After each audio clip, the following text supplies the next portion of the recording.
Our reading today is from the 5th chapter of the book of Matthew. It's fairly short. You are the salt of the earth. But if salt has lost its taste, how can its saltiness be restored? It is no longer good for anything, but is thrown out and trampled underfoot. You are the light of the world. A city built on a hill cannot be hid. No one, after lighting a lamp, puts it under the bushel basket, but on the lampstand, and it gives light to all in the house. In the same way, let your light shine before others, so that they may see your good works and give glory to your God. A couple weeks ago, a new confirmation class began here at Plymouth. It runs for the calendar year of 2023, so a year from now will be confirmation. And these are really wonderful young humans, and I am really honored to go on this journey with them. They are also highly skeptical, and rightly so. Confirmation, typically in many traditions and in many times, is the time in a young person's life and in the life cycle of a religious community when the important traditions and beliefs and stories are passed down to a younger generation. And in many places, this, and maybe you've experienced this has meant using really absolute terms. We are this. We know that to be true. You are now this. And maybe this is why these 8th graders eye me so cautiously. They're afraid that I'm going to tell them who they are supposed to be, that they are somehow wrong or bad if they don't adhere to some imagined standard. Luckily for them and us, that is not how confirmation goes here at Plymouth. I do not tell these young people what they should believe or who they should be. Rather, confirmation here centers on questions. We encourage our young people to explore, to doubt. We invite them into the process of disordering the orderly, because that is one of the central identities of this whole Plymouth community. But disorder is not the goal either. Doubt is essential for faith. But doubt itself cannot be the place that we land. My hope is to help them practice knowing the order, questioning it into disorder, and then working to transform it into reorder. Order, disorder, reorder. You're going to hear these words a lot in the next few minutes. The idea of the movement from order through disorder to reorder came to me from the American Franciscan priest and contemplative Richard Rohr. In his book, The Wisdom Pattern, Order, Disorder, Reorder, he says this: order by itself normally wants to eliminate any disorder and diversity, creating a narrow and cognitive rigidity in both people and systems. Disorder by itself closes us off from any primal union, meaning, and eventually even sanity in people and systems. Reorder, or transformation of people and systems, happens when both are seen to work together. Rohr sees as essential to the path of wisdom and holistic faithfulness of movement from order through disorder to reorder. And this attempt at transformation is not only about our larger faith journeys, and that can feel overwhelming at times, But it also can be used in how we receive the words that we call sacred or scripture. We can read it in a way centered in order, and this typically means that we read in the way of tradition, or in a straightforward way without much concern for historical context or translation concerns or the lenses of other people and traditions. We read it in an order way, only as it comes to us in our language, using only the lens of me and my tradition.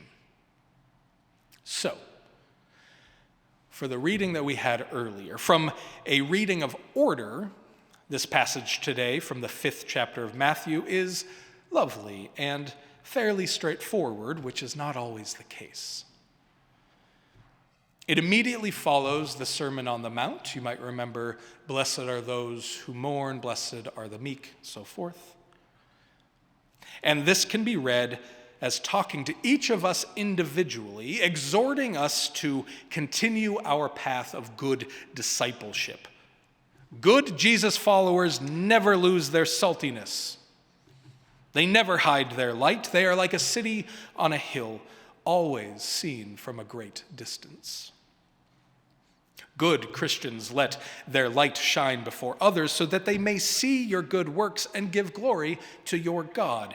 You are the light of the world, and you will be rewarded for your faithfulness. And if you happen to lose your direction or your saltiness, you will no longer be good for anything and will be thrown out and trampled underfoot. That is one way to read that passage from an order point of view. And we here at Plymouth, we're often in the habit of sort of bouncing over the order way of reading, but I do caution us from dismissing it out of hand. And so does Rohr. Richard Rohr doesn't suggest that order is bad or wrong, but rather that we shouldn't end our journey there. All journeys need a beginning, and order is our starting place. Order is also the place where many conservative traditions hold so firmly. Order might be comfortable, but it can also be a place of control, where thick lines are drawn between me and you, between us and them. Order can easily settle into singularity, rigidity, and close-mindedness. So, a disorder way of reading starts to examine it from more angles and start to pull it apart.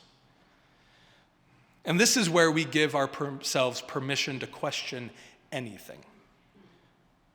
When was this book likely written? By and for whom? With what agenda?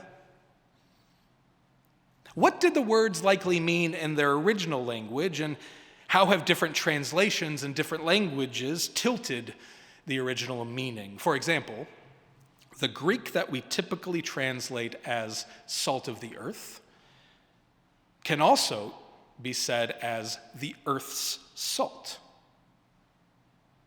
So how would that change our reading? We can ask questions like, did Jesus really say all this? Who was he talking to? Were they listening?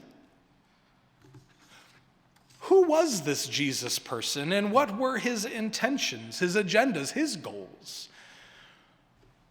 We can keep going. Was Jesus a real person? Or was Jesus a fictional amalgamation of many similar messianic, revolutionary, anti-Roman figures? The questions in disorder can go as far as we wish to go. Disorder is a time of exploration and dismantling, taking apart the machine to see how it works. And this can be fun and stimulating, and also disorienting and unsettling. This is the place that many progressive traditions find themselves. There is energy in questioning everything, but one can also find yourself surrounded by all the dismantled pieces without any idea of what to do now. This is the place where so many people abandon the journey. If everything can be questioned, then what's the point? The point is, it doesn't have to be the end of the journey. There is another step, reorder. This is where you take all of those pieces of the dismantled tradition and orthodoxy and reassemble them into something meaningful for you or for us. And this can be difficult for many because it can feel like entering dangerous, as some will say, or at least uncharted territory. I cannot tell you how to reorder things for yourself. Sorry. This is where your own work of meaning-making happens, and it doesn't happen instantly. This is a process, a journey of its own. And I cannot tell you, no one can tell you what this reorder is for you or for us. But it can be helpful to hear how others might have reordered things for themselves in that moment. As an example, I have begun to make meaning out of this particular passage in this way today. I find it meaningful to know that the Greek you are the salt of the earth, is plural and not singular. This is not for me to do alone, but this is a collective enterprise. If I am part of the earth's salt, then I did not have to make myself so. Salt is salty because it is salt. Because the earth made itself so. Salt does not create its own saltiness. It is what it is. And if I am part of the light of the world, we are not the source of that light. God is. We don't have to do anything with that freely given love other than to not hide it away. Our role is not to create the light, but to stop it from being hidden. That's my reordering of that today. Knowing the order, asking the many, many questions, that's where I landed. It doesn't have to be yours. But I do think that sharing the way that we reorder things, the way that we make meaning out of things, can help others reorder in their own way. And the practice of order, disorder, and reorder carries such great wisdom, I think, that it can be applied beyond faith, or at least beyond the narrowness that we often think of faith. To use an example, think about climate change. Order is found in the way that we have inherited a fossil fuel-centered world. I didn't invent the internal combustion engine, and nobody else here did. We did not create this, but we have inherited it. And it could be easy and comfortable to live in that order. And we are being told that it is a source of control and it will have disastrous consequences.